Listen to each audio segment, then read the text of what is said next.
Chazak ou Baruch Rabotai, Besorot Tovot, très bonne journée. Nous sommes aujourd'hui le 3 Cheshvan, plutôt le 3 Mar Cheshvan. Un peu amer, c'est vrai que c'est une journée amère aujourd'hui. Chacun de nous va attendre parler. Il a attendu parler. Ça fait 4 ans de la disparition de Rav Ovadia Yosef. Et c'est justement le moment, pas de raconter des histoires parce qu'il y en a tellement. Et chaque fois vous pouvez lire et voir sa grandeur. Jusqu'à 93 ans qu'il est décédé, il n'y avait pas une minute où on pouvait le voir rien faire. Tout le temps, l'étude, l'étude, l'étude. Ce qui nous amène, pour nous, on va essayer de tirer un petit message. C'est quelque chose qui arrive tout le temps chez nous. Quand quelqu'un connaît toutes les sources, de A à Z, ça veut dire depuis Moshe Rabbeinu, depuis la Torah, ce qu'elle dit, en passant par la Mishnah, il y a peut-être 2 avis. Après la Gemara, qu'elle rajoute encore 5 avis. Et après la Gemara, il faut commencer à rentrer dans l'Halakha. Donc les Rishonim, on va voir le Tour, on va voir le Shulchan Aruch, on va voir le Rambam. Et après, on termine jusqu'avec les livres d'aujourd'hui. Ce qui l'amène par rapport à l'entourage de Rav Ovadia Yosef, disait 40 000 livres. Il connaissait par tête. Ce qui veut dire que chaque fois qu'il y avait une question, on le demandait. C'est pas comme nous quand on répond aujourd'hui, ah non, tu fais comme ça. Mais d'où on sait nous qu'on fait comme ça? Je me rappelle d'une histoire très connue, une vraie. En Pologne, dans une synagogue, il y avait un nouveau rabbin qui était nommé le rabbin de la ville.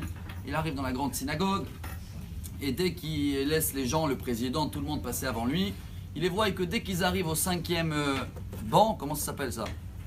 Les bancs, tout le monde se baisse. Bon, lui, il ne comprend pas pourquoi se baisser. Le Echal, il est de l'autre côté. Bon, il se baisse. Et après le discours, il a demandé, dites-moi pourquoi on se baisse devant le 5e rang. Alors il dit, je sais pas, c'est une habitude depuis toujours ici dans la communauté, dans la synagogue.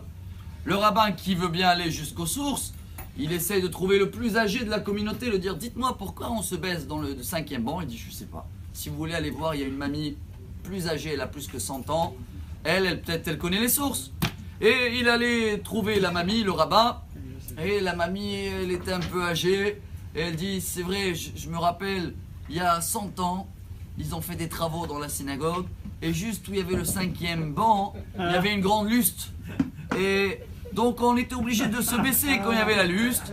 Et depuis, c'est resté. Et voilà le rabbin, il nous a enseigné, chers amis, voilà ce que, en tous les cas, chacun de nous doit prendre aujourd'hui de la mérite de Rav Ovadia Yosef. Il ne laissait pas une seule chose sans voir les sources de A à Z. Quand tu as les sources, tu es sourcé, tu peux être sûr de ce que tu dis. Tant qu'on ne les a pas, et je crois que c'est le cas de nous tous, en tous les cas je parle de moi, on ne peut pas dire, ah non, non, ne les fais pas comme ça. Oh, il y a peut-être 20, 30, 40 avis différents. Apprends-les, essaye d'avancer. Nous tous, dans la vie, on apprend de jamais répondre quelque chose de définitif tant qu'on n'a pas vu toutes les sources. Ça, c'est une des grandeurs de Rav Ovadia Yosef qui a amené une révolution dans le peuple juif en écrivant des dizaines de livres et chacun peut trouver la réponse, mais depuis d'où elle commence jusqu'à la fin. Que chacun de nous prend sur lui aujourd'hui pour la mérite de Rav Ovadia Yosef.